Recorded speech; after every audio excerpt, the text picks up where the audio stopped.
I'm in my room uploading files to Google Drive so that I can send them to my editor. This is the second time I'm uploading this same file. My internet sucks. So I put the file on uploading and then I go to sleep. I wake up for Fajr and stuff and then I check the laptop. The laptop got disconnected from the internet and the file is just sitting there. I connect the laptop to the internet, start working. In 30 minutes, the electricity goes out. My laptop has no battery, so it turns off as well. I find that electricity will not be back for another 7 hours. On the other side, my editor is waiting for the file. I hate my life. Then I pick my phone so that I can strip the videos on it.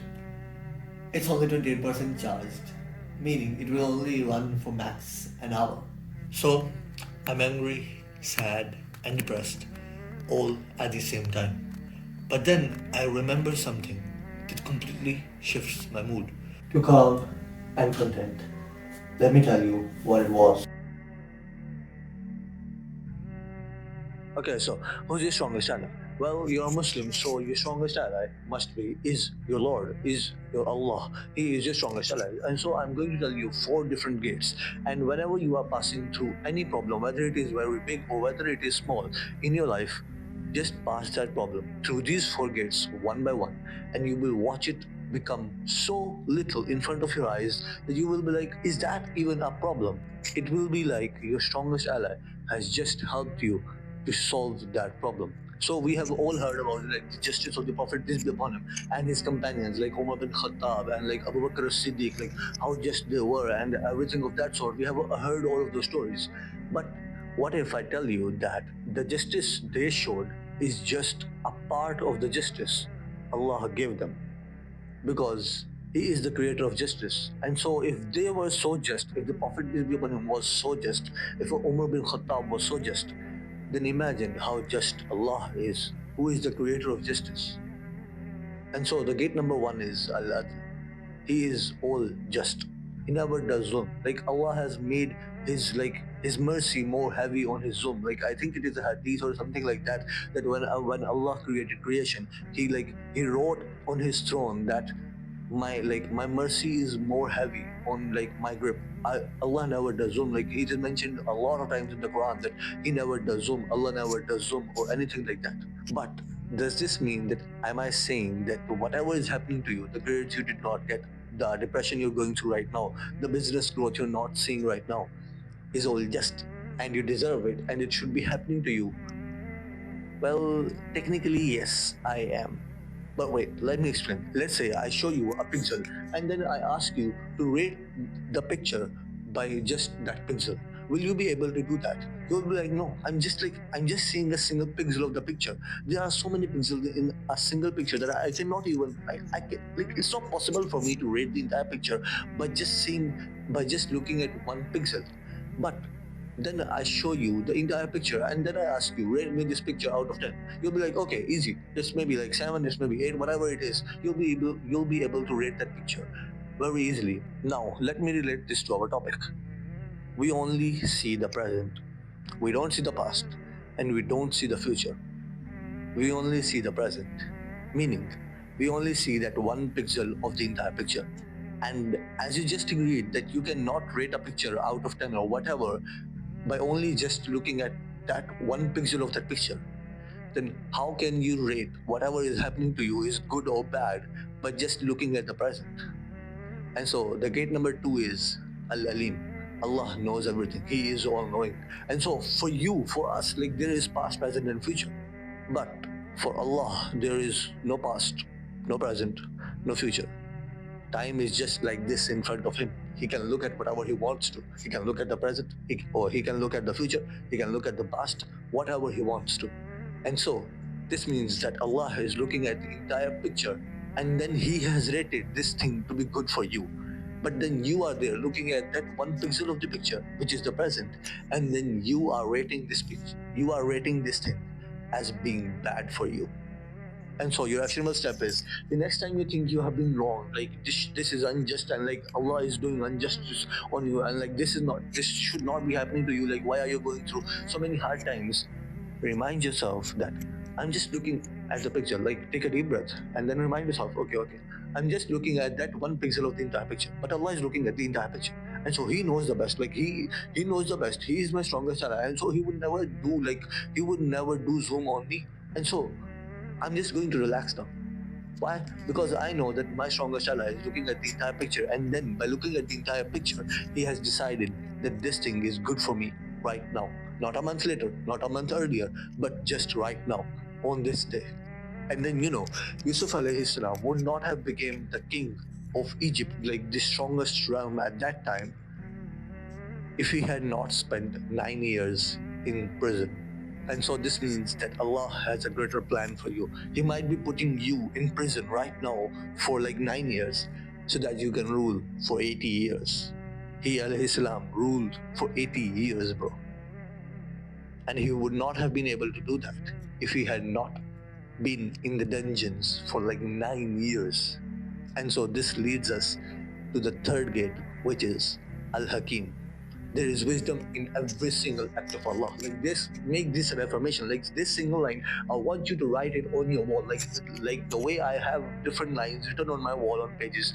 I want you to take a page, take a pen, and then write this. There is wisdom in every single act of Allah, and then take a tape and then stick it on your wall.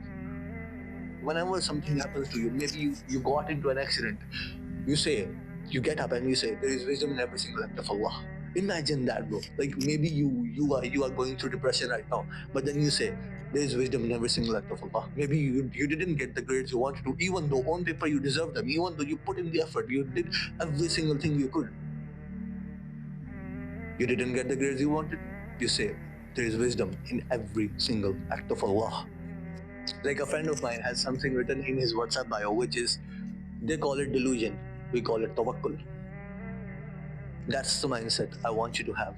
I know we can't see it. I know we can't see the future, but because we are human beings.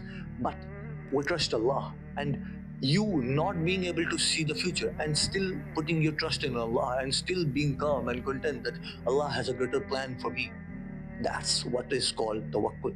And then after putting you in the dungeons for 9 years, as he did with Yusuf alayhi salam, he can make you the king within just a day. That's his power. And so this leads us to the fourth gate, which is Al-Qadir.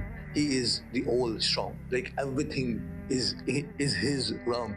Nobody can say that you cannot do this. Like if he wants to do something, nobody can tell him not to do that. Because he is Al-Qadir. He is Al-Qahhar. Like he is the king of the kings. And so have trust in Allah and know that there is a greater plan for you that he has created. And then in the Quran, there isn't a promise about good times. There isn't a promise that if you bring Iman, you will get so much, like you will go through so many good times in this world and stuff. Like yes, in the Akhirat we are promised a lot of things, and inshallah, by the mercy of Allah, we will get them. But in this world, there isn't a promise of good times. But there are so many promises of hard times that we will test them. If they say that we have brought Iman in Allah and His Prophet, do they think that we will not test them? Of course, we will be tested.